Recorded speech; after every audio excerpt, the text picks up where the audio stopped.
आज की कोर्ट की कार्रवाई शुरू की जाए। मर्डर केस को मैं वकील शिवम दुबे सरकार की तरफ से लड़ रहा हूँ, जिसमें मुकदमे को देखते हुए ये साफ जाहिर होता है कि प्रभाकर का खून राजेश्वर सिंह ने किया है। मैं वकील अमर सिंह, मेरे काफी दोस्त शायद ये नहीं जानते कि विजय प्रभाकर मर्डर केस में अभी तक कोई कठोर सबूत नहीं मिला है और ये मेरे वकील को मुजरिम साबित करना चाहते हैं।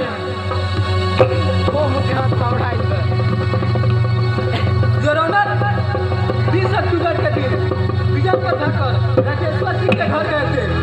उसके बाद उनकी मौत के अलावा दूसरा कोई खबर नहीं आया। विजय प्रभाकर के घर जाने का मतलब ये नहीं कि उनकी मौत वही हुई हो, ये भी तो हो सकता है कि उनके घर से वापस आते समय कोई और हत्या करके चला गया हो और ये मेरे वकील को मुजरिम साबित करना चाहते हैं।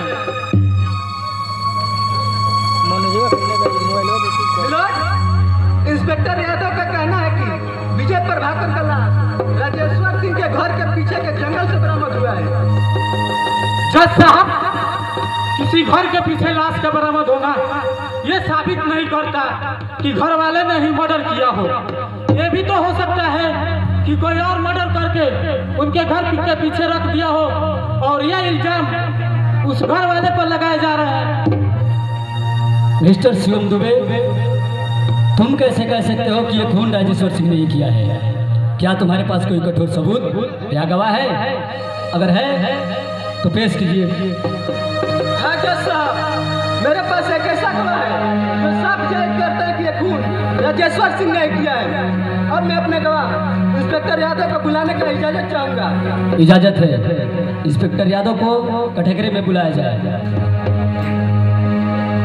इंस्पेक्टर यादव। Yes sir. आप गीता पे हाथ रखकर कसम खाकर कहिए कि जो कहेंगे, सच के सिवा कुछ नहीं कहेंगे। मैं गीता पर हाथ रख के कसम खाता हूँ, जो भी कहूँगा सच कहूँगा, सच के सिवा कुछ न कहूँगा। मिस्टर यादव। Yes sir. जब आप राजेश्वर सिंह को गिरफ्तार किए तो वो किस हालात में थे? सर, सबसे पहले मैं वहाँ गया तो राजेश्वर सिंह का शरीर पसीना से लथपथ था और ये बहुत घबराए हुए थे। तभी मुझे शक हुआ कि खून इन्होंने ही किया है। अब मैं राजेश्वर के बड़े भाई नागेश्वर सिंह को बुलाना चाहूंगा। जज साहब, इजाजत हो तो? इजाजत है। मिस्टर नागेश्वर सिंह को कटघरे में बुलाया जाए।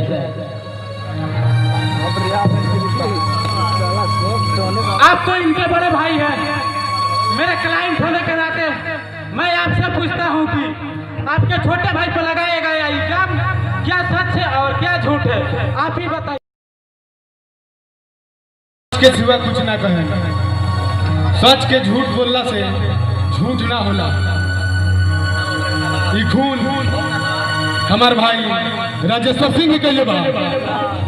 क्या नागेश्वर सिंह, जब ये सारे बात आपको पता था तो इस मुकदमे को कोर्ट में घसीटने की क्या जरूरत थी?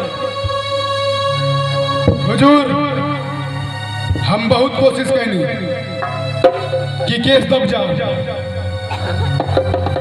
लेकिन हमार अंदर के आत्मा झूठ बोल के पाप बिटोरे से मना कैलस।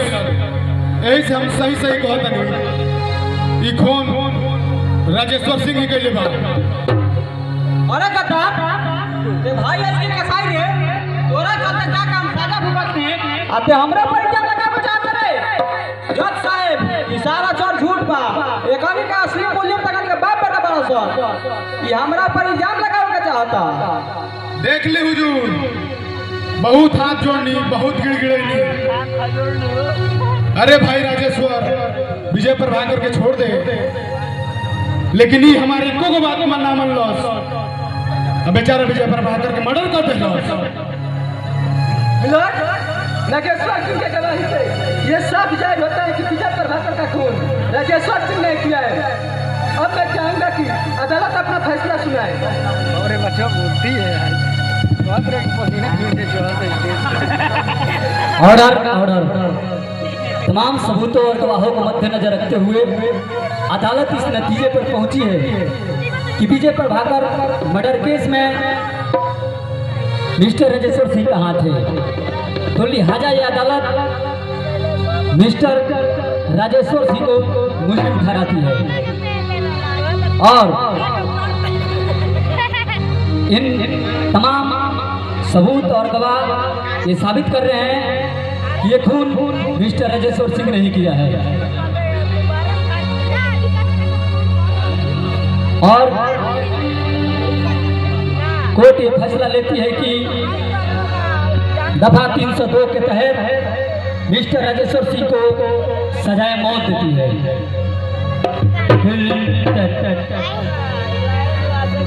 जज साहब इस और